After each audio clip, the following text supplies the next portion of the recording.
సంగారెడ్డిలో ఉన్నటువంటి ఎఫ్ఎస్ ప్రార్థనా మందిరం వారు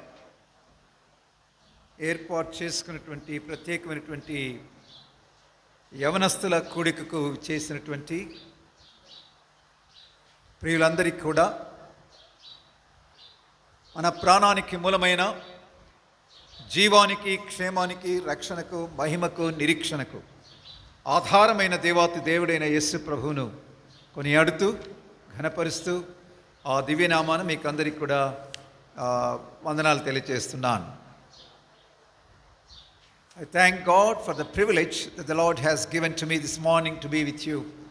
ఉదయకాలను మీ అందరితో కలిసి సంతోషించి ప్రభునందు ఆనందించడానికి, ప్రభు పక్షాన నిలబడి ప్రభు మాటలు వినిపించడానికి అయోగ్యమైన నాకు దేవుడిచ్చిన ఈ ధన్యతను బట్టి, ఆధిక్యతను బట్టి, అవకాశాన్ని బట్టి నేనెంతో సంతోషిస్తున్నాను. మీ ముందు నిలబడి ఉండగా నా మనసంతా కూడా వెనకకు వెళ్తుంది. 50 సంవత్సరాల క్రితం, 42 సంవత్సరాల క్రితం ఏ విధంగా సంగారెడ్డికి నాకున్న అనుబంధాన్ని నేను అలా మై మైండ్ గోస్ బ్యాక్, వెనకకు వెళ్ళి దున్నా డేవిడ్ గారు ఉన్నప్పుడు, నేను మొదటిసారిగా దాదాపు 50 సంవత్సరాల క్రితం ఇక్కడ పాత మందిరం ఉన్నప్పుడు నేను ఒకసారి వచ్చాను. ఆ తర్వాత ఉద్యోగ రీతిగా Mahabubnagar boys junior college నుంచి ప్రమోషన్ పైన Nehru memorial government degree college జోగిపేటకు నేను 1983వ సంవత్సరంలో సెప్టెంబర్ మాసంలో 29వ తేదీన నేను ఆ డిగ్రీ కాలేజీలో జాయిన్ అయ్యాను.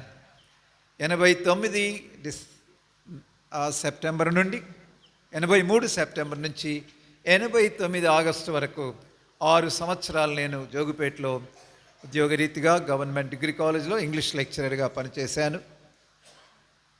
ఆ దినాలలో సంగారెడ్డికి నేను తరచుగా వచ్చేవాడిని. ప్రత్యేకంగా విద్యార్థులకు బైబిల్ స్టడీస్ నేను తీసుకునేవాడిని.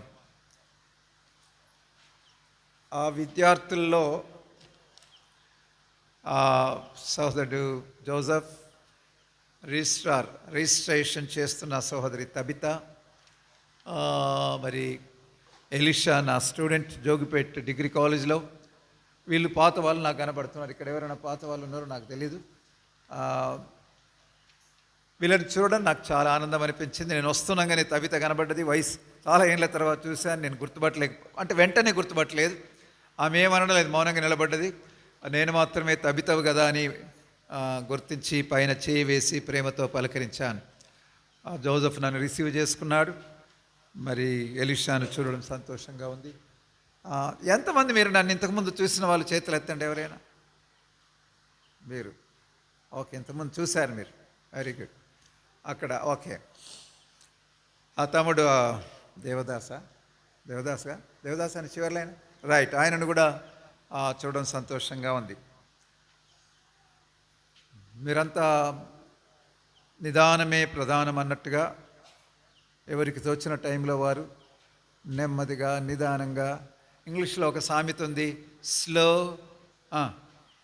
And steady wins the race. నెమ్మదిగా తాబేలు మాదిరిగా వస్తే చివరికి తాబేలే గెలిచింది అన్న సామెత మీకు బాగా తెలిసినట్టుంది. కుందేలు ఏం చేసింది? మధ్యలో పడుకున్నది.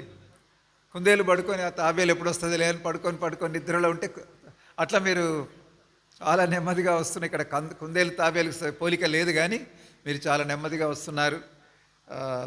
ఇట్ ఈస్ 11:35, 11:35 అవుతుంది. కనీసం నేను అనుకున్నాను 20 మంది అని ఉంటారో లేదని. ఎక్కడికి వెళ్ళినా సిస్టర్స్ ఎక్కువ ఉంటారు. సిస్టర్స్ ఉన్నారు, చక్కగా కూర్చున్నారు, మంచిగా సిస్టమేటిక్గా కూర్చున్నారు. చాలా సంతోషం. ఇది ఏం కూడిక అన్నారు? ఏం రాస్తారు పైన?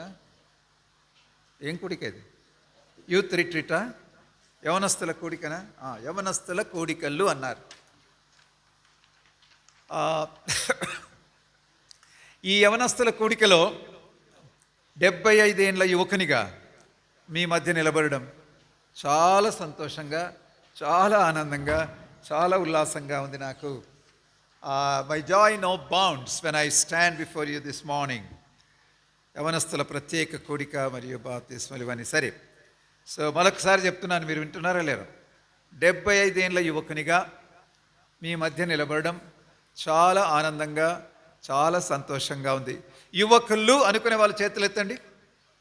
యువకులు అనుకునే వాళ్ళు చేతులు ఎత్తండి. ఇప్పుడు నేను 75 ఏళ్ళ యువకుని అన్నప్పుడు అందరు ఎత్తుతున్నట్టు, లేకపోతే కొంతమంది 40 దాటిన మీరు ఎత్తాలని అనుకోలేదు ముందు. నేనే 75 ఏళ్ళ యువకుని అన్నప్పుడు ఇక మేమెందుకు ఎత్తకూడదని వాళ్ళ మీరు అందరు చూస్తారు, అయ్యా ఆయన ఎత్తుతా మీరు ఎత్తుతలేరేమని. So it's a great pleasure, great joy for me. నేను 6 ఏళ్ళు ఇంగ్లీష్ నేర్పాను. చాలామంది తర్వాత ఇక్కడ బైబిల్ స్టడీస్ తీసుకున్నాను. ఆ Bible studies boys and girls వచ్చేవాళ్ళు. తబిత రెగ్యులర్గా వచ్చేది, రోజీ వచ్చేది, హేమలత వచ్చేది, రత్నవేణి వచ్చేది, శకుంతలు వచ్చేది. బాయ్స్లో జోసఫ్ వచ్చేవాడు, ఇంకొక అబ్బాయి విజయ్ కుమార్ కదా, విజయ్ కుమార్ ఉండేనా ఒక అబ్బాయి ఉండే కదా, విజయ్ కుమార్, శామ్యుయల్, ఇప్పుడు బుష్ అంటారు కదా మీరు, వీళ్ళంతా వీళ్ళంతా స్టూడెంట్స్ అప్పుడు, వీళ్ళంతా కూడా అప్పుడు వచ్చేవారు. సో దేవుని కృపను బట్టి ఈ జిల్లాలో విద్యార్థుల పరిచర్యను స్టార్ట్ చేసే ధన్యత, ఆ కృప దేవుడు నాకు ఇచ్చాడు. ఎంతమంది మీకు విద్యార్థుల పరిచర్య అంటే తెలుసు? ఈయు అంటే ఎంతమంది తెలుసు? Evangelical union. గత 70 సంవత్సరాల నుంచి భారతదేశంలో ఈ అద్భుతమైన పరిచర్య కొనసాగుతుంది. 46 సంవత్సరాల నుంచి నేను ఈ విద్యార్థుల పరిచర్యలో ఉన్నాను. మహబూబ్నగర్ జిల్లాలోను, మెదక్ జిల్లాలోను విద్యార్థుల పరిచర్య ఆరంభించడానికి సాధనంగా అయోగ్యను నన్ను దేవుడు ఉపయోగించుకున్నాడు. రంగారెడ్డి జిల్లాలో, నల్గొండ జిల్లాలో, నిజామాబాద్ జిల్లాలో, కరీంనగర్ అనేక జిల్లాల్లో పనిచేసిన వారిలో నేను కూడా ఒకనిగా ఉండే కృపదేవుడిచ్చాడు. దేవునికి నేను మహిమ చెల్లిస్తున్నాను. నా స్వంత ఊరు జడ్చర్ల, మహబూబ్నగర్ జిల్లా. నాది మహబూబ్నగర్ జిల్లాలో నేను పుట్టాను, పెరిగాను. చివరికి దేవుడు అద్భుతంగా ఏ ఊరిలో పుట్టానో, ఏ కాలేజీలో చదివానో ఆ కాలేజ్ ప్రిన్సిపల్గా, గవర్నమెంట్ డిగ్రీ కాలేజ్ జడ్చర్ల ప్రిన్సిపల్గా రిటైర్ అయ్యే భాగ్యాన్ని దేవుడు నాకు ఇచ్చాడు. నేను రిటైర్ అయ్యి 17 ఏళ్ళు అవుతుంది. నేను రిటైర్ అయిన కొత్తలో ఒక పెద్ద మనిషికి చెప్పాను, సార్ నేను ఈ మధ్యలోనే రిటైర్ అయ్యంటే ఆయన అన్నాడు, ఎవడు బుద్ధి లేనివాడు ఎవడు నిన్ను రిటైర్ చేసిండే, నీవు ఇంత చిన్నగా ఉన్నావు, నిన్ను ఎవడు రిటైర్ చేసిండు అన్నాడు ఆయన. అంటే నిజంగా నేను ఆయనకు అట్లా కనబడ్డా ఆయన కంటికి. కానీ అప్పటికి నాకు 58 ఏళ్ళు అయింది. 58 ఏళ్ళకే రిటైర్మెంట్ అప్పుడు. ఏది ఏమైనా విదేకాలన మీతో ఉండడం చాలా సంతోషంగా ఉంది. మీరంతా వినడానికి వచ్చిన వాళ్ళ చేతులు ఎత్తండి. పిలిచారు కాబట్టి వచ్చిన వాళ్ళ చేతులు ఎత్తండి. మధ్యాహ్నం రుచికరమైన భోజనం ఉంటుంది కాబట్టి వచ్చిన వాళ్ళ చేతులు ఎత్తండి. అలా ఏం లేదా? అలాంటి ఎవరు లేరా? మీరు మీ అంతకు మీరే వచ్చారా? మిమ్మల్ని ఎవరైనా ప్రోత్సహిస్తే బలవంతంగా వచ్చారా? స్వతహాగా వచ్చారా? మీరు ఇష్టపూర్వకంగా వచ్చారా? మీరు okay. Where did you come from? ఎక్కడి నుంచి వచ్చారు మీరు? సంగారెడ్డి నుంచేనా? Okay, right. చిన్న పిల్లలు ఉన్నారు, మధ్య వయస్కులో ఉన్నవారు ఉన్నారు, పెద్దవాళ్ళు ఉన్నారు. మరి అందరిని దృష్టిలో పెట్టుకొని మాట్లాడాలి. ఒకసారి చాలా దూరం నుంచి, నేను జడ్చర్ల నుంచి రాత్రి హైదరాబాద్కి వచ్చాను అనుకోండి. ఒకవేళ జడ్చర్ల అదంతా కలుపుకున్న 4 గంటల ప్రయాణం అవుతుంది. చాలా దూరం నుంచి ఒక ఆయన ప్రయాణం చేసి వచ్చి అంటున్నాడు, ప్రియ సోదరి మనలారా, దయచేసి మీరేం అనుకోకూడదు, నేను చాలా దూర ప్రాంతం నుంచి వచ్చాను, నేను బాగా అలసిపోయాను, మీరేమనుకోకపోతే నేను కూర్చొని మాట్లాడతాను అన్నాడట ఆయన.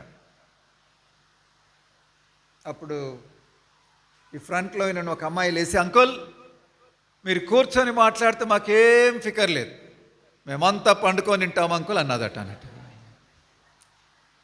ఇప్పుడు మీరు పండుకొని వినే అవకాశం లేదు. ఎందుకు చెప్పండి ఎవరన్నా?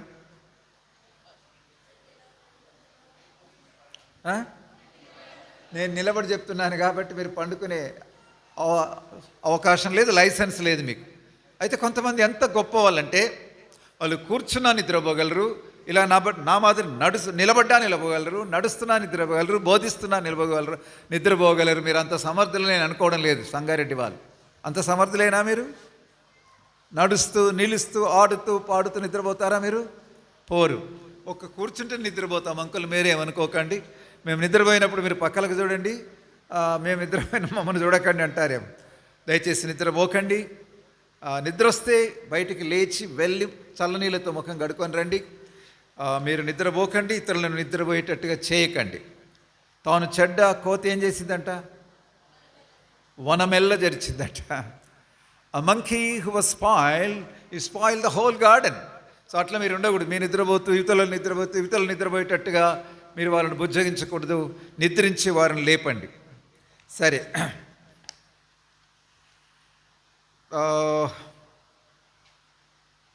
మీరు ఏర్పాటు చేసుకున్నటువంటి ఆహ్వాన పత్రికలో బ్రదర్ గారు దేవధరం గారు నాతో మాట్లాడుతూ అడిగాడు, మీరేమైనా వచనాన్ని ఇస్తారా అని. అంటే నేను అన్నాను, మరి ఒకవేళ యవనస్తులు దేని చేత తమ నడత శుద్ధిపరచుకొందురు అనే వచనము, అలాగే యవనస్తులారా మీరు బలవంతులు దేవుని ఇక్కడ పెట్టారు.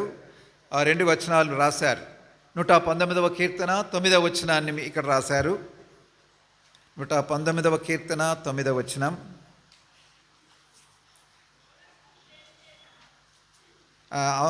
అవసరం లేదు, నేను చదువుతాను తల్లి, అందరికి వినబడాలి కదా, నేనే చదువుతాను. ఆ తర్వాత నేను ముందు చెప్తున్నాను, చదవమని చెప్పలేదు. 2 వచనాలు ఇక్కడ ఉన్నాయి. ఒకటి 119వ కీర్తన 9వ వచనం, భక్తుడైన యోహాను రాసిన మొదటి పత్రిక 2వ అధ్యాయం 14వ వచనం. ఇప్పుడు నేను చదువుతాను, వినండి. 119వ కీర్తన 9వ వచనాన్ని నేను చదువుతున్నాను. బైబిల్ ఉన్న వారంతా తీయండి.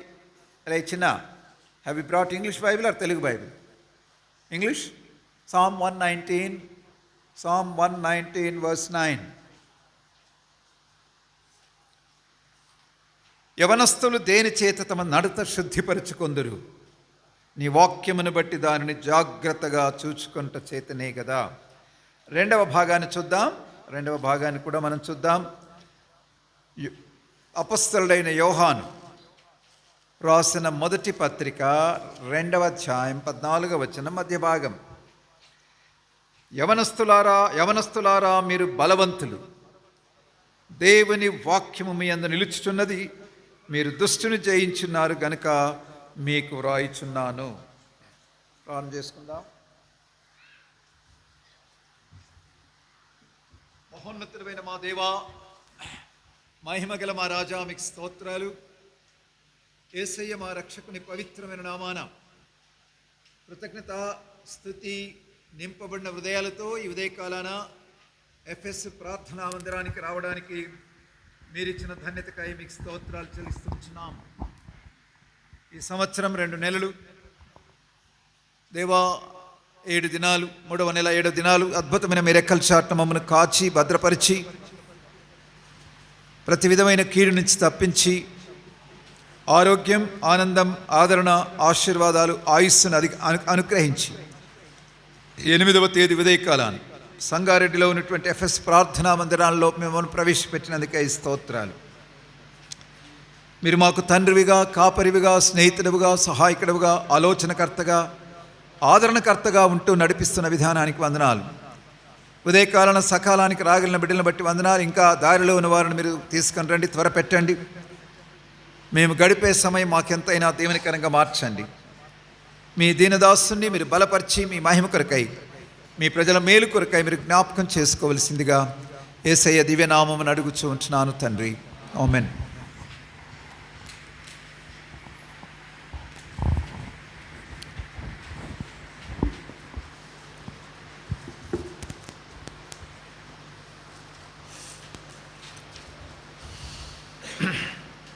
సాధారణంగా నేను ఎక్కడికి వెళ్ళిన ఆరంభంలో 3 ప్రశ్నలు వేస్తుంటాను. నేను దాదాపు గత 50 ఏళ్ళు బైబిల్ నేర్పిస్తున్నాను, ఇంగ్లీష్ కూడా నేర్పించాను. కాబట్టి teacher is bound to ask some questions. Teacher questions చేస్తాడా? Does your teacher put you some questions?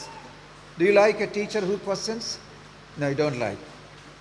సరే, చక్కగా రావాలి, బోర్డు మీద రాయాలి, నీవు వెళ్ళిపోవాలి, అంతేగాని మా దిక్కు చూడకూడదు, మమ్మల్ని ప్రశ్నలు వేయకూడదు. Do you like a teacher who questions you? ప్రశ్నలు వేసేసారంటే ఇష్టమేనా? అప్పుడప్పుడు కష్టం కదా కొంచెం. ఎప్పుడు ఇష్టం ఉండదు, కొన్నిసార్లు కష్టం అనిపిస్తుంది, కానీ ఎప్పుడు నష్టం అయితే ఉండదు. ఎందుకంటే క్వశ్చన్ తెలిస్తేనేమో ఇష్టం, తెలియకపోతే అబ్బా ఒకవేళ అది నన్ను అడిగితే నేనేం చెప్పాలి నాకు తెలియదు కదా. సో క్వశ్చన్స్ అనేవి మిమ్మల్ని మెలకువగా ఉంచడానికి, అలర్ట్గా ఉంచడానికి అది అవసరం అప్పుడప్పుడు. సో మొట్టమొదటి ప్రశ్న ఏంటంటే, మీరు ఎంతసేపు ఉంటారు ఇక్కడ? చెప్పండి, ఫ్రీగా చెప్పండి.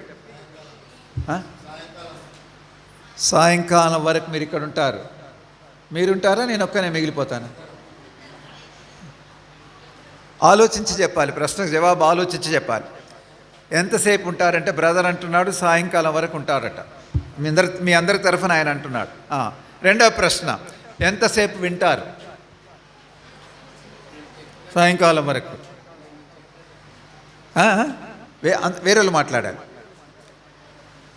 నేను చెప్పినంత వరకు వింటారా? Very good. మూడవ ప్రశ్న, చాలా జాగ్రత్తగా ఆలోచించి చెప్పాలి. ఎంతసేపు విన్నట్టు చేస్తారు? ఇప్పుడు చెప్పండి సార్. ఎంతసేపు విన్నట్టు చేస్తారు?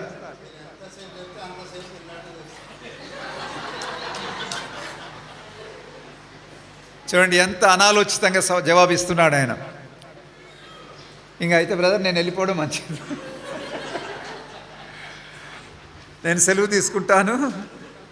దేవదానం గారు మాట్లాడతారు. ఎంత ధైర్యంగా చెప్పేస్తున్నట్టే, మీరు ఎంతసేపు చెప్తే మేము అంతసేపు వింటామంటలేడు, విన్నట్టు చేస్తాడట. అందుకనే మూడవ ప్రశ్న జాగ్రత్తగా వినండి అని చెప్పాను నేను. ఎంతసేపు విన్నట్టు చేస్తారు అంటే మీరు అనొచ్చు, ఆయన కరెక్ట్ చెప్పాడు, బ్రదర్ నిజాయితీగా మాట్లాడాడు. అంకుల్, సంగారెడ్డిలో ఉన్న మాతో సాటి రారెవరు విన్నట్లు చేయడంలో ఈ జగత్తులో. మేము ఎంత అద్భుతంగా విన్నట్టు చేస్తామంటే తర్వాత చివరిలో మీరు ఒక్కటి అడిగినా కూడా మేము చెప్పలేము. ఎందుకంటే మేము ఏం చేస్తాం? విన్నట్టు చేస్తాం. మేము విన్నట్టు చేస్తాం. కొంతమంది అలాగే స్పీకర్ వైపు చూస్తుంటారు. ఈ స్పీకర్లు ఏమనుకుంటారంటే, అబ్బా సంగారెడ్డి వాళ్ళు నేనున్నప్పుడులా మీద లేరే, వీళ్ళు చాలా ఉత్సాహంగా ఉన్నారు, చాలా ఆసక్తితో వింటున్నారు, చాలా తదేక దృష్టితో జాగ్రత్తగా వింటున్నారు అని అనుకుంటాను. ఒకసారి ఇలాంటి సభలో చాలా సేపు స్పీకర్లు మైక్ ఇస్తే వాళ్ళు విడవరట, చైర్మన్లకు చైర్ ఇస్తే వదలరట. బాగా వినండి ఒకసారి. చైర్ ఇస్తే చైర్మన్లు వదరట, మైక్ ఇస్తే స్పీకర్లు వదరట. కాబట్టి ఒక ఆయన బోధిస్తూనే ఉన్నాడు, బోధిస్తూ సాయంకాలం వరకు అన్నాడే బ్రదరు. బోధిస్తుంటే ఎవ్వరు లేరు, ఒక్క ముసలామి మాత్రమే ఉన్నది. ఆయన ఎవ్వరు పోయినా చింతలేదు ఆయన, కనీసం ఒక్క ఆత్మ అయినా దేవుడు రక్షించాడు. ఆ ముసలామి వల్ల ఏడుస్తుంది, కన్నీళ్లు గారుస్తుంటే ఈయన అనుకుంటున్నాడు, ఓ దేవా ఈ ఒక్క ఆత్మ అయినా రక్షించబడ్డది, ఆమె మారు మనసు పొందింది, ఆమె పాపాన్ని గురించి పాపాలు ఒప్పుకుంటుంది ప్రభా, ఎంత సంతోషం నాయనా, వీరందరూ వెళ్ళిపోయినా 99 గొర్రెలు పోయినా నాకు పికర్లేదు, ఈ ఒక్క ఆమె ఉన్నది అని మాట్లాడి అలసిపోయి ఆఖరిని అన్నాడు, ఏమవ్వా అందరు వెళ్ళిపోతే నీవు అట్లనే ఉన్నావు, ఎందుకు ఏడుస్తున్నావా? దేవుడు నీతో మాట్లాడా? నీ పాపాన్ని ఒప్పుకున్నావా అంటే, దేవుడు మాట్లాడమంటే నాకు తెలియదు, పాపం అంటే లేదు తెలియదు, అసలు ఒప్పుకోవడం అంటే అసలు. మరి ఎందుకు ఏడుస్తున్నావు? అయ్యా నీవు నిలబడ్డ ఆ శాప నాది నాయనా, నీవు ఎప్పుడు కిందికి దిగిపోతావో నేను ఎప్పుడు పోదునావు అని అంటున్నాను అని అన్నదంట. సారీ, ఆమె దృష్టి ఎప్పుడు దిగుతాడో మనిషి, అందరు పోయినాక కూడా ఇంకా అట్లనే మాట్లాడుతాడు, ఆమె ఏడుచుకుంటున్నది. సో మీరు చాలామంది మీ దృశ్య అలా ఉండకూడదు, దయచేసి శ్రద్ధగా విందాం.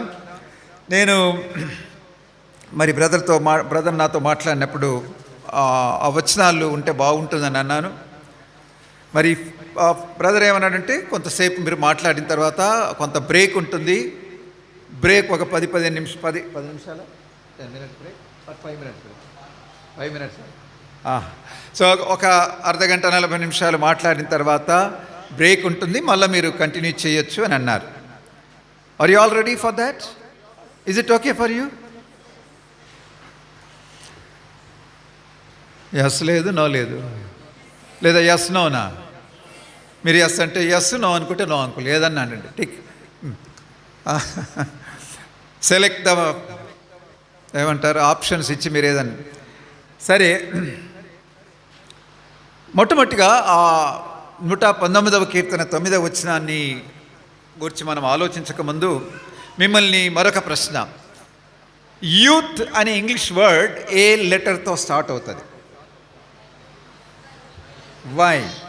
యూత్ అంటే తెలుగులో ఏంటి? యూత్ అంటే యవనం. యవనం, జవానీ, జవాన్ అంటారు కదా, నౌ జవాన్. జవానీ అంటే యవనం, జవాన్ అంటే యువకుడు, యవన్. సో వై అనే పదము, యూత్ అనే పదము వై అనే అక్షరంతో స్టార్ట్ అవుతుంది. ఇంగ్లీష్లో వై అంటే అర్థం ఏంటి? వై అంటే ఎందుకు. అమ్మ కొంచెం ముందుకు జరుగు బిడ్డ. ఎందుకు జరుగుతాను? నా ఇష్టం, నేను జరగను. మంచిగా చదువుకో, అరే బాబు మంచిగా చదువుకోరా. చదువుకొని ఎవడు బాగండి, అస్సలు నేను చదువు నీ అంటాడు. వై, పిల్లలు అంటే వింటారా మాట? వై, ప్రతిదానికి వై కావాలి కదా మీకు. అంత ఈజీగా నమ్మరు కదా, అంత ఈజీగా యాక్సెప్ట్ చేయరు కదా. యూత్ అంటే వై. వై అనే ప్రశ్న లేకుండా యూత్ మీరు జీవిస్తున్నారంటే మీరే నాకు డౌట్ఫుల్, మీరు యూతా గారా అని. తప్పనిసరిగా వై ఉండాలి. అయితే వై ఎక్కడ ఉండాలో అక్కడే ఉండాలి. పాజిటివ్గా ఉండాలి, నెగిటివ్గా, కొన్నిసార్లు నెగిటివ్ కూడా ఉండొచ్చు. అరే అని తన్నురా అన్నాడు అనుకో, వై ఎందుకు తనాలి? నేను అన్నాను. అక్కడ ప్రశ్న రావాలి. దుంకురా గుంతలో పడరా అంటే ఎందుకు పడాలి? నేను పడను. సో వై అనే ప్రశ్న యూత్కి ఉండాలి. ఐజక్ న్యూటన్, ఎంతమంది ఉన్నారు? ఐజక్ న్యూటన్ పేరు విన్న వాళ్ళు చేతులు ఎత్తండి. పిల్లలు వీళ్ళు ఇంత ముందు చేతి ఎత్తున్నారే, మీరు విన్నారా? ఏ క్లాస్ మీరు? 5th. So 5th క్లాస్లోనే Isaac Newton ఉందా? ఎవరైనా ఐజక్ న్యూటన్ ఎవరు? ఐజక్ న్యూటన్ అంతే. మాకెవరు చెప్పలేదు ఆడ. ఐజక్ న్యూటన్ ఉన్నాడు. ఆయన ఒక చెట్టు క్రింద ఉన్నాడు. ఏ చెట్టు కింద? యాపిల్ చెట్టు. They are so sharp. ఏమైంది?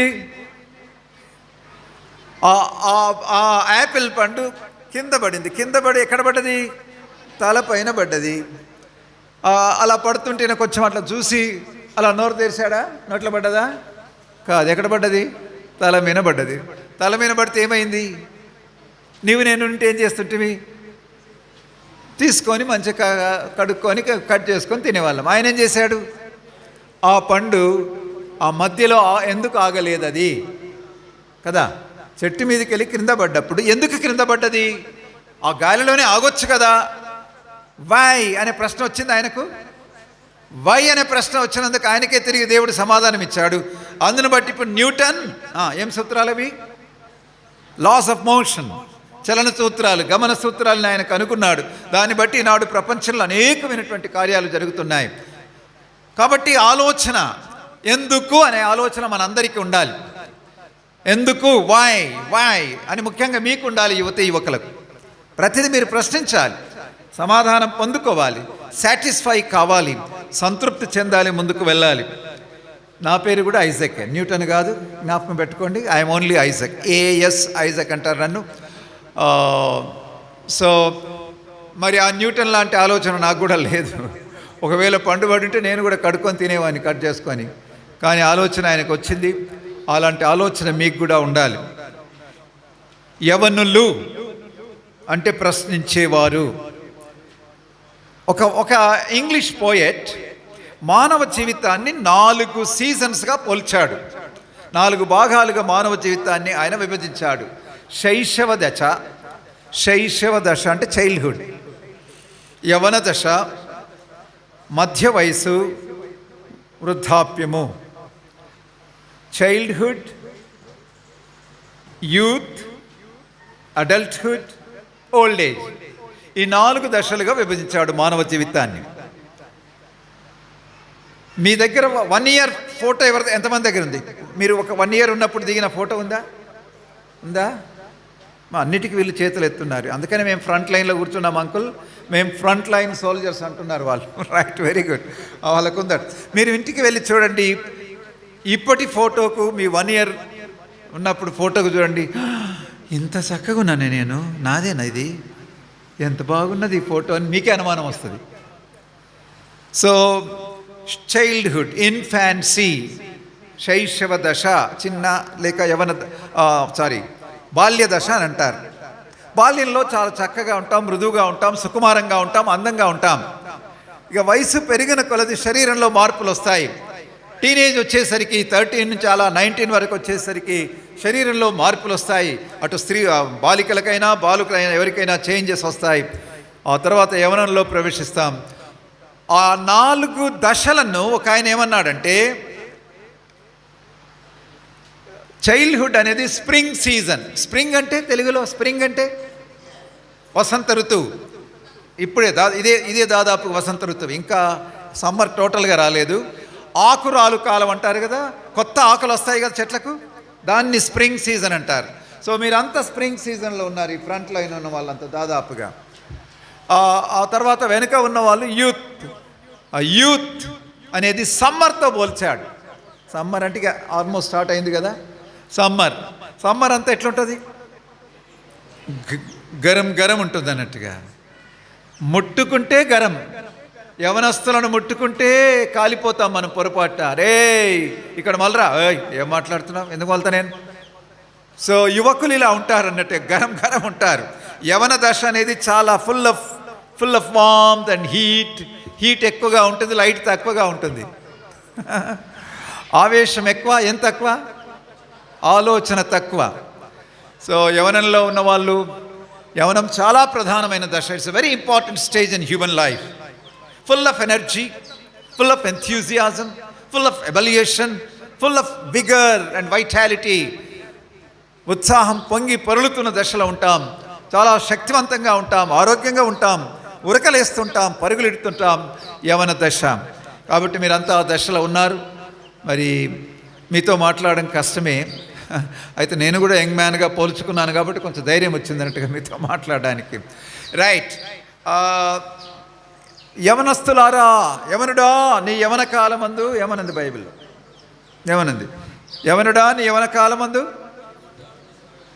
ఏం తెలియదా మీకు?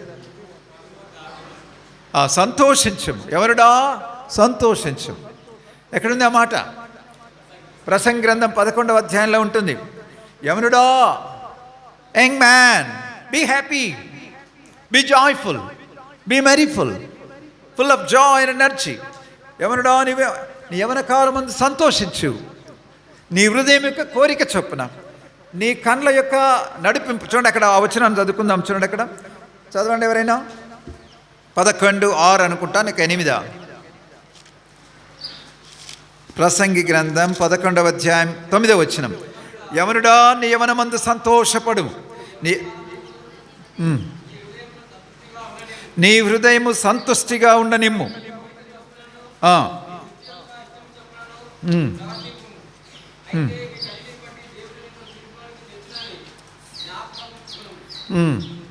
చదువు.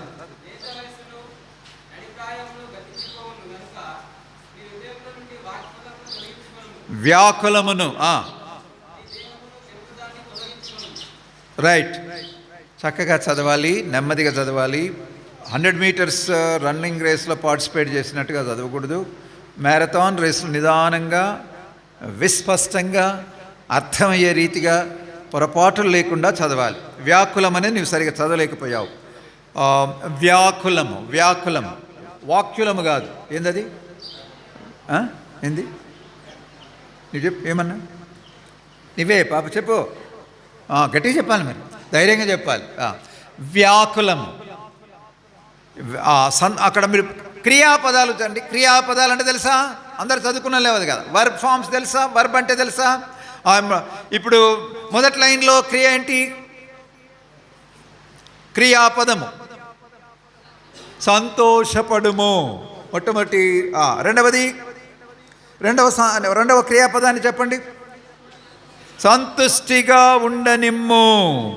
సంతుష్టిగా ఉండని. మూడవది ప్రవర్తింపుము. Very good. నాలుగవది జ్ఞాపకముంచుకొనుము. ఇంకా చాలా ఉన్నాయి. ఐదవది గతించుపోవునవి అని. తర్వాత తొలగించుకొనుము. ఇవన్నీ క్రియాపదాలు. అంటే అర్థం ఏంటి? క్రియ, వర్బల్ ఫార్మ్స్. మనం చేయాల్సింది అది. చేయాల్సినవి 5 పదాలు అక్కడ ఉన్నాయి. యవనుడా, యవనుడా నీ యవనమందు సంతోషపడు. ఈ 11వ అధ్యాయాన్ని 12వ అధ్యాయాన్ని ఒక బైబిల్ స్కాలర్ మొదటి 11వ అధ్యాయం మొదటి 8 వచనాలను అడ్వెంచర్తో పోల్చాడు. మానవ జీవితము సాహసం, సాహసంతో పోల్చబడింది. సాహసవంతంగా మనం బ్రతకాలి, ధైర్యంగా జీవించాలి. కాబట్టి ఆ మానవ జీవితము సాహసం కాబట్టి దైవ భయం కలిగి విశ్వాసంతో బ్రతకాలని చెప్పాడు ఆయన. రెండవది 9వ వచనం నుంచి 12వ అధ్యాయం 8 వరకు అదొక గిఫ్ట్. మానవ జీవితం it's a gift given by God. దేవుడిచ్చిన ఒక గొప్ప కానుక, అది గొప్ప వరము. ఎవరైనా కానుకిస్తే ఆ కానుకను చూసుకు బర్త్డే అప్పుడు కానీ, వెడ్డింగ్ యానివర్సరీ అప్పుడు కానీ, వెడ్డింగ్స్లో కానీ, పెళ్ళిళ్ళలో కానీ గిఫ్ట్స్ ఇస్తారు కదా. అందరు పోయి నాకేం చేస్తారు, వాళ్ళంతా గిఫ్ట్స్ అని ముందర పెట్టుకొని ఒకటక్కడ చూసి ఎవరిచ్చారు, ఓహో ఇది ఆంటీ ఇచ్చింది, ఇది అమ్మమ్మ ఇచ్చింది, ఇది మేనమామ ఇచ్చాడు అని వాళ్ళని ఆ గిఫ్ట్ చూసి ఎంతగానో సంతోషిస్తాడు.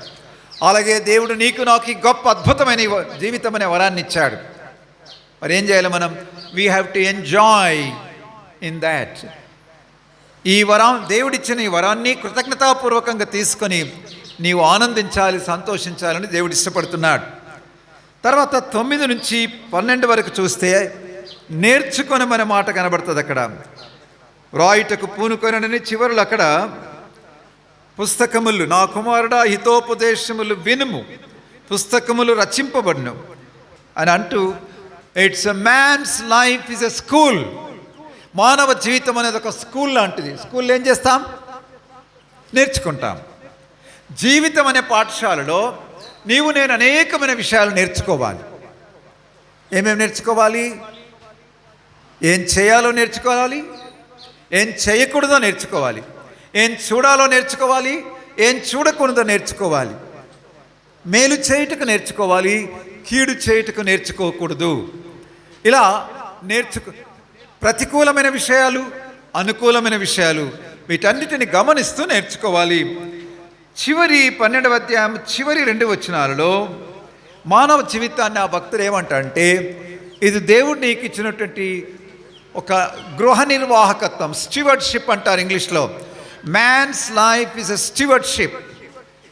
మరి స్టీవర్డ్షిప్ అంటే అర్థం ఏంటంటే, ఇదిగో బాబు నీకు ఈ డబ్బు ఇస్తున్నాను, నీవు దీంతో వ్యాపారం చేయాలి, సంపాదించి నాకు తిరిగి లెక్క అప్పచెప్పాలి అని దేవుడిచ్చాడు. అలాగే మానవ జీవితాన్ని నీకు నాకు ఇచ్చి నిన్ను జంతువుగా, ఒక పురుగుగా, ఒక పక్షిగా పుట్టించలేదు, మానవుడిగా పుట్టించాడు. కాబట్టి ఈ మానవ జీవితాన్ని ఎంతో జాగ్రత్తగా జీవించి కృతజ్ఞతగా బ్రతికి ఆ జీవితాన్ని తిరిగి ఆయన దగ్గర, పరలోకమందు ఆయన దగ్గర నిలబడ్డప్పుడు ఆయనకు తిరిగి ఏం చేయాలి? లెక్క అప్పచెప్పాలి. అది స్టీవర్డ్షిప్ అంటే. Management, we are the managers, God is the owner. ఈ శరీరానికి మనము ఓనర్స్గా. ఎవరు ఓనర్? దేవుడు ఓనర్, మనము మేనేజర్స్. ఈ జీవితానికి మనం మేనేజర్స్. అయితే ఇప్పుడు మనం కొన్ని నిమిషాల మాటలు చూద్దాం. సంతోషపడుము, సంతుష్టిగా ఉండనిమ్ము, ప్రవర్తింపుము, జ్ఞాపకము తెచ్చుకొనుము, తొలగించుకొనుము. ఈ మాటలు జాగ్రత్తగా వినండి. खाना पीना और मज़ा उड़ाना జిందగీ కా రాస్తా యహీ అంటారు. అలాంటి పెద్ద మనుషులు ఎవరైనా వచ్చి చెప్తే, ముసలోళ్ళు మస్తు చెప్తారా, వాళ్ళు అంతా అయిపోయింది, మస్తు తిన్నారు, తాగినరు, అంత జీవితం అంతా ఎంజాయ్ చేసినారు, ఇప్పుడు ఆఖరి సత్యదశలో ఉన్నారు కాబట్టి మీరు ఇట్లుండండి అట్లుండండి అని చెప్తారు. కాబట్టి అవన్నీ పట్టించుకోకూడదు. మనం ఏం చేయాలి? తినాలి, త్రాగాలి, ఆడాలి, పాడాలి, ఎగురాలి, గంతులేయాలి, అన్నీ చేయాలి, నాటకాలు ఆడాలి, అన్నీ చేయాలి, చేసి జీవితాన్ని ఆనందించాలి. బైబిలే చెప్తుంది సంతోషించవు, సంతోషపడవని. సంతోషపడము. దేవుడు సంతోషాన్ని మన హృదయంలో పెట్టాడు, దుఃఖాన్ని కూడా పెట్టాడు కదా. ఉందా? దుఃఖం ఉందా మీకు? ఎప్పుడన్నా ఏడుస్తారా? ఏడిపిస్తారా? ఇంతవరకు మేము ఎన్నడూ ఏడవలేదని అందరిని ఏడిపించుకుంటూనే ఉన్నాం మేము. దాంట్లో మాకే గోల్డ్ మెడల్ వస్తుంది అంటారా? ఏడవడం అనేది సహజం. దేర్ ఆల్ ఫీలింగ్స్ కదా. ఫీలింగ్స్ లేనివారు, నీకు ఏడుపు లేదంటే నీవు మనిషివా కాదని ఒకసారి ఆలోచించుకోవాలి. అంటే కన్నీళ్ళు గారవకపోవచ్చు, కానీ దుఃఖం అనేది, బాధ అనేది ఉంటుంది కదా ప్రతి వారికి. సో జీవితంలో ఆనందం ఉంటుంది, బాధ ఉంటుంది. దేవుడు అంటున్నాడు ఆనందించు అంటున్నాడు, సంతోషించు అంటున్నాడు. సంతోషించడానికి ప్రకృతిని దేవుడు అద్భుతమైన సృష్టిని నీకు ఇచ్చాడు. సంతోషించడానికి తల్లిదండ్రులు నీకు ఇచ్చాడు. సంతోషించడానికి తోబుట్టువులు నీకు ఇచ్చాడు. సంతోషించడానికి నీకు అధ్యాపకులు, టీచర్స్ని ఇచ్చాడు.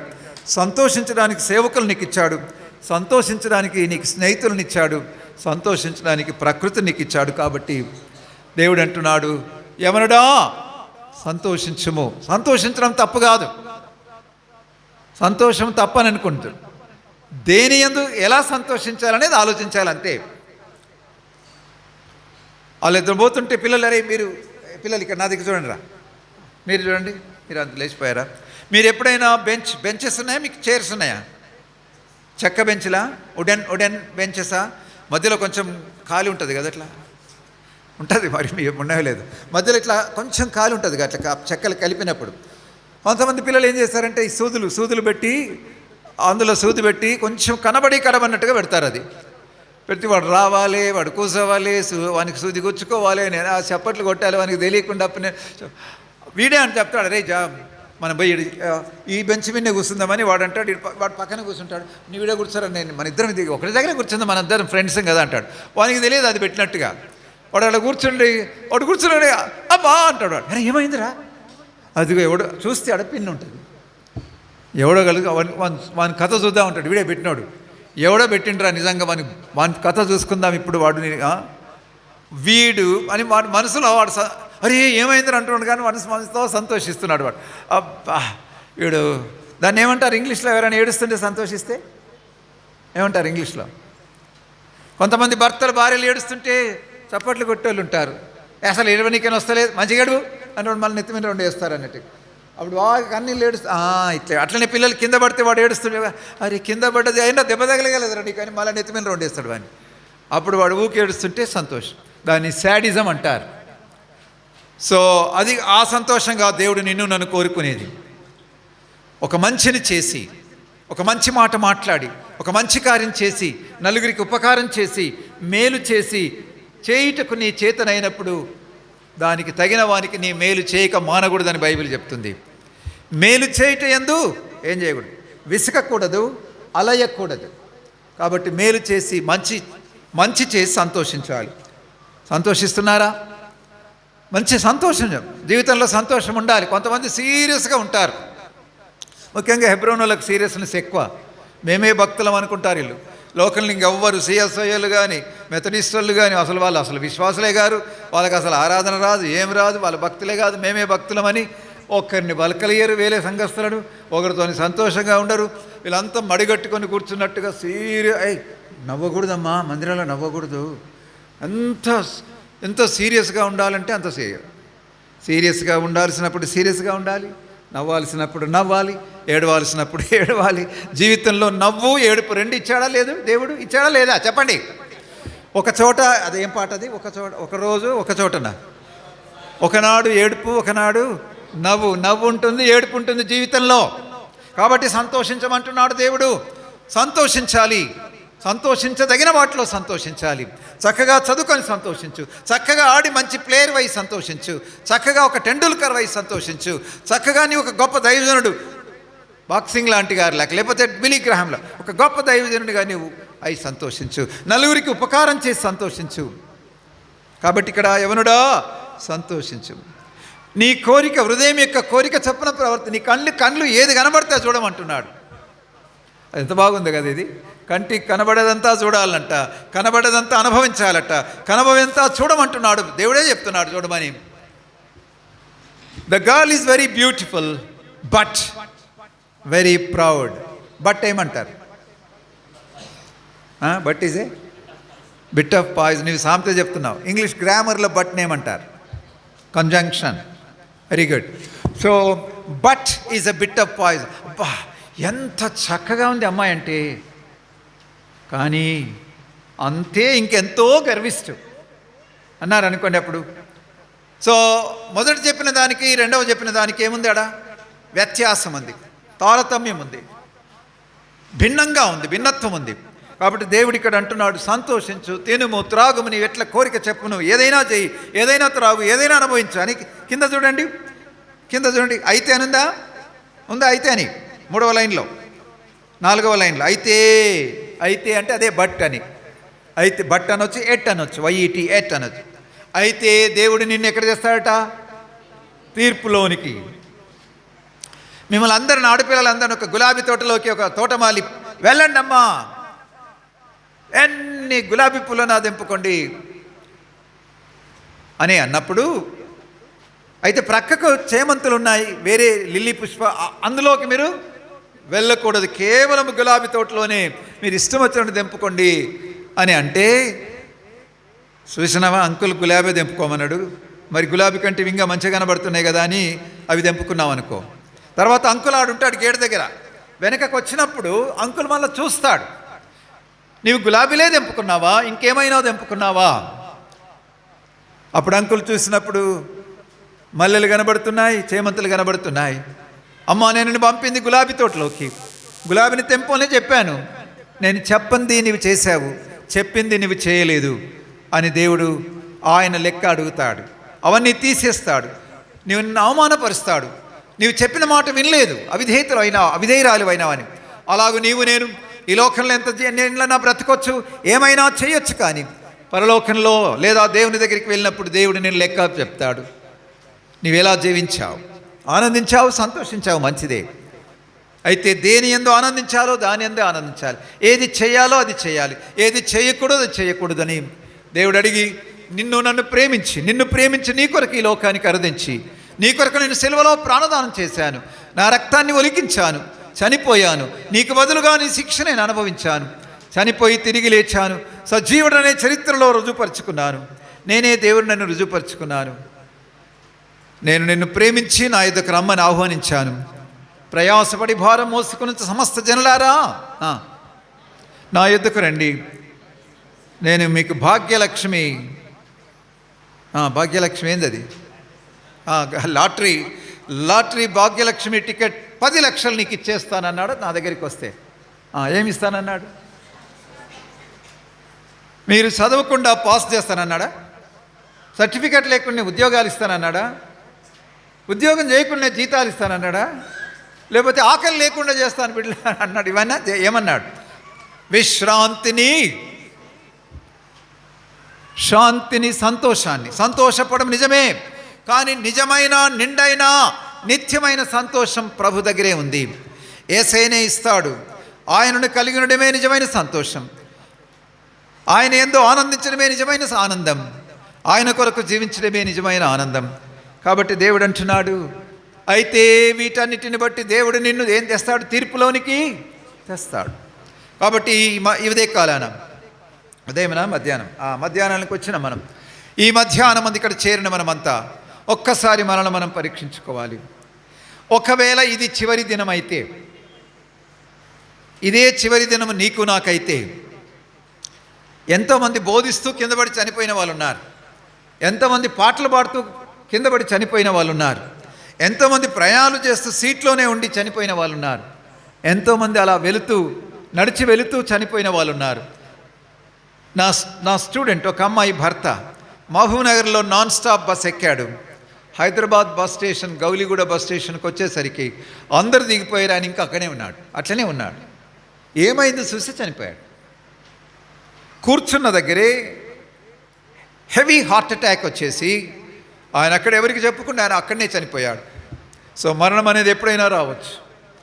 మానవ జీవితం ఎటువంటిది? ఇదే గ్రంథం చూడండి, 9వ అధ్యాయం చూడండి, ప్రసంగి 9:12 చదవండి ఎవరైనా.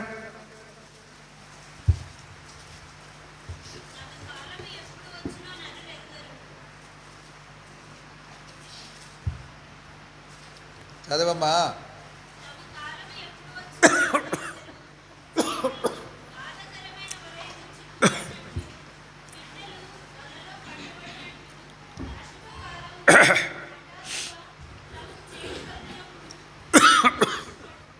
చాలు.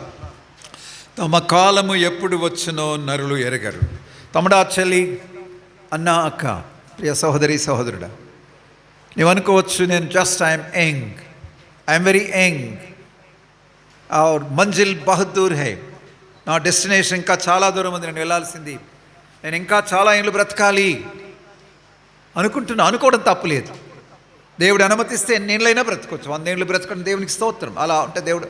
కానీ జాగ్రత్త, నీ మరణ దినం నీకు తెలియదు, నాకు తెలియదు.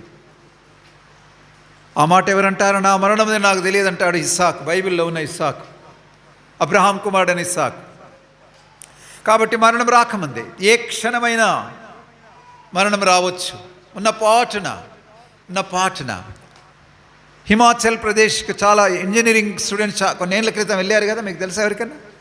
వెళ్ళి దాదాపు హైదరాబాద్ నుంచే వెళ్ళారు. వెళ్ళి అందరూ చనిపోయారు. పైన ఆ నది పొంగింది, ఇన్ఫర్మేషన్ కింద లేదు. వీళ్ళు వెళ్ళారు, ఆ నదిలో కొట్టుకొని పోయారు చాలామంది. ఆకస్మికమైన మరణాలు, భయంకరమైన సంఘటనలు ఎన్నెన్నో మన కళ్ళ ముందు జరుగుతున్నాయి. కరోనాలో లక్షల మంది చనిపోయారు.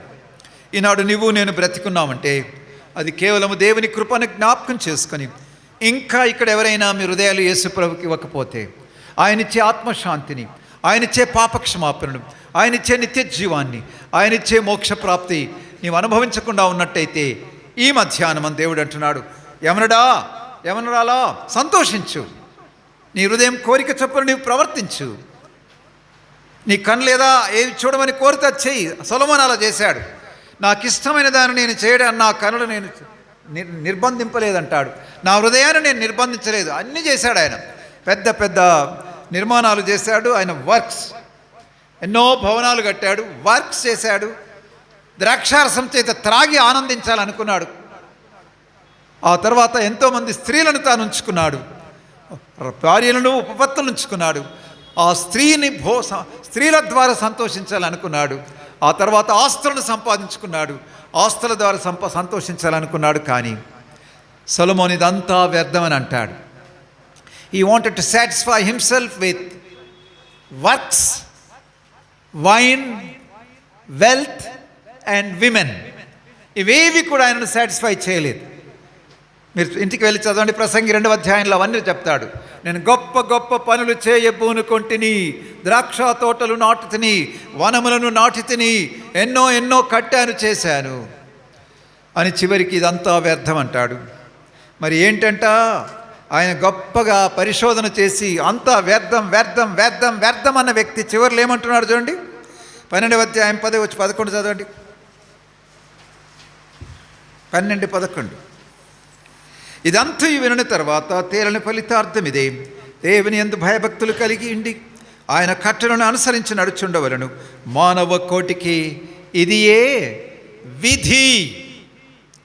ఈ లోకంలో నీవేమైనా అనుభవించు, ఎన్ని భవనాలైనా కట్టుకో, ఎన్ని అంతస్తులను నిర్మించుకో, ఎంత చక్కగా సింగారించుకో, ఎంత చక్కగా బ్యూటిఫై చేసుకో, ఏమైనా చేసుకో, అయితే ఇవన్నీ వ్యర్థము. అవి కొంతకాలమే ఉంటాయి, తాత్కాలికమే. శాశ్వతంగా ఉండేది దేవుడు, ఆయన ఇచ్చే నిత్య జీవం. యేసయ్యను నమ్ముకుంటే నీవు నిత్యత్వంలో ఉంటావు. యేసు ప్రభు నీ హృదయం ఇచ్చినట్టయితే, నా వయసు 75 అని నేను చెప్పాను. నేను 16 ఏళ్ళ వయసులో నా హృదయాన్ని యేసు ప్రభుకి ఇచ్చాను. గత 59 సంవత్సరాల నుంచి ఆయన నా తండ్రిగా, నా కాపరిగా, నాకు స్నేహితుడిగా, నాకు సహాయకుడిగా, నాకు ఆలోచనకర్తగా, నాకు ఆదరణకర్తగా ఉంటూ ఆయన నన్ను నడిపిస్తున్నాడు. అందును బట్టి నేను ప్రభుని స్తుతిస్తుంటున్నాను. ఇదే కాలాను యవనుడా సంతోషించు. నీ హృదయం యొక్క కోరిక చొప్పున, నీ దృష్టి యొక్క చొప్పున, నీ దృష్టి యొక్క అనే మాట కూడా ఉంటుంది అక్కడ, నీ దృష్టి యొక్క ఇష్టం చొప్పున ప్రవర్తింపము. అయితే అనే మాట ప్రధానం. మంచిదే, తినడం త్రాగడం మంచిదే. అయితే ప్రతిదానికి లిమిట్స్ ఉంటాయి, ప్రతిదానికి హద్దులు ఉంటాయి. ఏది తినాలో అదే తినాలి, ఎంత తినాలో అదే తినాలి, ఏం చూడాలో అదే చూడాలి, ఎంత చూడాలో అంతే చూడాలి. ఏది చూడకూడదు అది చూడకూడదు, ఏది వినకూడదు అది వినకూడదు, ఏది చేయకూడదు అది చేయకూడదు. కాబట్టి ప్రభుకు నీ హృదయాన్ని ఇవ్వు, నీ జీవితాన్ని ప్రభుకు సమర్పించుకో. 16 ఏళ్ళ వయసులో చాలామంది అంటారు, 16 ఏళ్ళ వయసులో అప్పుడేముంటుంది, ఏం తెలుసు జీవితం మజా తెలియదు, జీవితం అర్థం తెలియదు. కాబట్టి నేను ఇంకా పెరగాలి, 25 ఏళ్ళు రావాలి, 30 ఏళ్ళు రావాలి, బాగా ఎంజాయ్ చేయాలి, అప్పుడు బతుకుంటే చూద్దామని అనుకుంటే, తమ్ముడా చెల్లి, నీకంటే చిన్నవారు ఆకస్మికంగా మరణిస్తున్నారు. నీవు మరణించాలన్న ఉద్దేశం కాదు. 100 ఏళ్ళు దేవుడు నిన్ను బ్రతికిస్తే బ్రతకండి. కానీ ఏ క్షణం మరణం ఎప్పుడు వస్తుందో తెలియదు. అకస్మాత్తుగా చేపలు అలా వెళ్తూ వలలోకి వెళ్తాయి, మళ్ళీ బయటికి రావడానికి రాదు. పిట్టలు వలలో ఉంటాయి, చిక్కుకుంటాయి. ఆ నువ్వులు ఆ వేసినటువంటి ఆ యొక్క గింజలు తింటూ సంతోషంగా ఉంటాయి, తర్వాత కాలు చిక్కుకొని పట్టుబడతాయి. అట్లా మానవ జీవితం అకస్మాత్తుగా మరణం వస్తే పట్టుబడతావు. మరణించకముందే యేసయ్యను నమ్ముకొని నీ జీవితాన్ని ధన్యం చేసుకుంటే తమ్ముడా చెల్లి, నీ జీవితానికి అర్థం ఉంటుంది, పరమార్థం ఉంటుంది. కాబట్టి యేసయ్యను ఎరిగి నీ జీవితంలో తీర్మానం చేసుకోవలసిందిగా నేను మిమ్మల్ని ఆశిస్తున్నాను.